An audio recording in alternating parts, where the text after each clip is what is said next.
Hello dear students, I hope आप सब बहुत अच्छे होंगे, हैप्पी होंगे, हेल्दी होंगे। तो गाइस, आज हम डिस्कस करने जा रहे हैं वो तरीका जिससे आपके मार्क्स इंप्रूव हो। How to increase your marks. आप लोग सब मेहनत कर रहे हैं, बहुत अच्छे से पढ़ाई कर रहे हैं, पूरी एफिशिएंसी के साथ पढ़ रहे हैं, और अगर नहीं पढ़ रहे हैं तो ऑब्वियसली मार्क्स कैसे आएंगे। तो पहले पढ़िए, जो नहीं पढ़ रहे हैं वो पढ़िए, और जो एफिशिएंटली पढ़ रहे हैं और जो मॉडरेट वे में पढ़ रहे हैं उनके उस हिसाब से मार्क्स आएंगे ऑब्वियसली। लेकिन कभी कभी क्या होता है कि बहुत पढ़ने के बाद भी हमारे मार्क्स नहीं आते, तो उसका एक सबसे बड़ा कारण है कि हमें ना पेपर अटेम्प्ट करना नहीं आता। तो आज मैं आपको सिखाऊंगा कि हम पेपर कैसे अटेम्प्ट करें और बेस्ट कैसे उससे अचीव करके आए। ओके गाइस, तो मैंने अपनी एक स्ट्रैटेजी डिस्कस कर बेसिकली मैं अपनी एक स्ट्रैटेजी डिस्कस करने जा रहा हूँ आपसे। बेसिकली मैंने 3 राउंड्स के अंदर उसको डिवाइड किया है। सबसे पहले हम देखते हैं राउंड 1।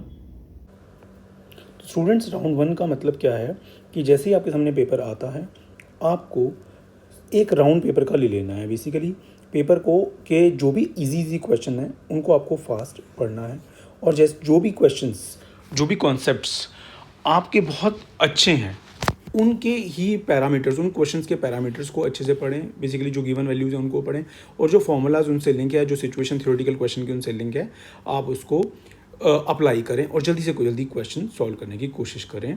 और ये काम आपको ज़्यादा से ज़्यादा मेंटली और कम से कम लिखने में करना है। Right less and think more, ये रूल आप याद रखें, उससे आपकी स्पीड बढ़ती है। नाउ ये इस राउंड को आप मैक्सिमम से मैक्सिमम हाफ टाइम देंगे पेपर का। मान लीजिए 3 घंटे का पेपर है, तो you will give only 1.5 hours. Okay, अब इस बीच में ना आपको कुछ क्वेश्चंस डिफिकल्ट लगेंगे, आप उन पर टिक लगाते रहिए राउंड 2 के लिए, अगर पॉसिबल हो सके तो।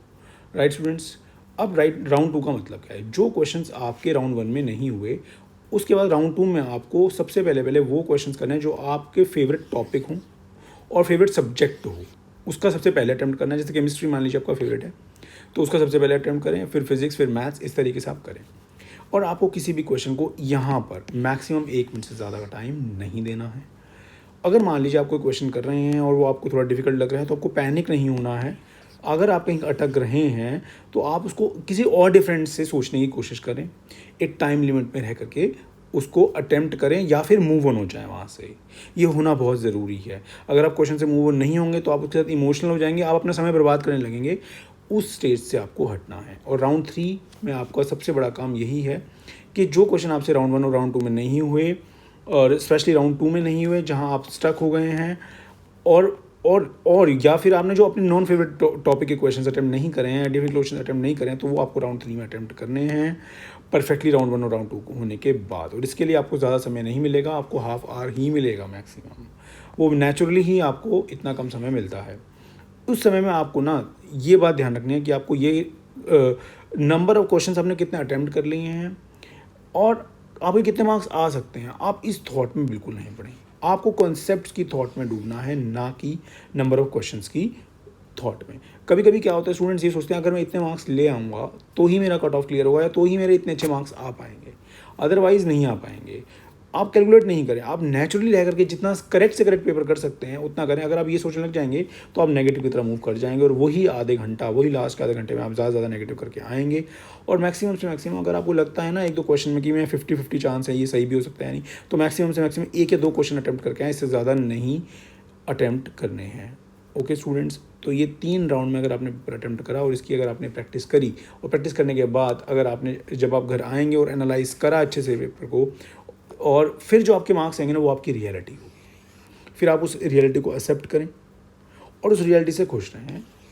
और एक बात हमेशा याद रखें कि आपको उसके बाद सब्जेक्ट में और इंटरेस्ट डेवलप करना है और उसको इम्प्रूव करना है, तभी आप आगे बढ़ पाएंगे इस जर्नी के अंदर। नहीं तो आप ज़्यादा इमोशनल होकर के ना ये सोचने लग जाएंगे कि यार मेरे मार्क्स तो आते नहीं हैं, मैं आगे कैसे बढ़ूँ। आपको इन सब चीज़ों में नहीं पढ़ना है।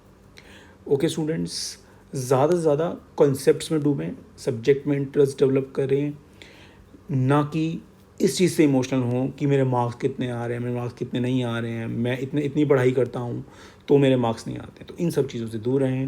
Okay students, enjoy your preparation, लगे रहो, ऑल द बेस्ट।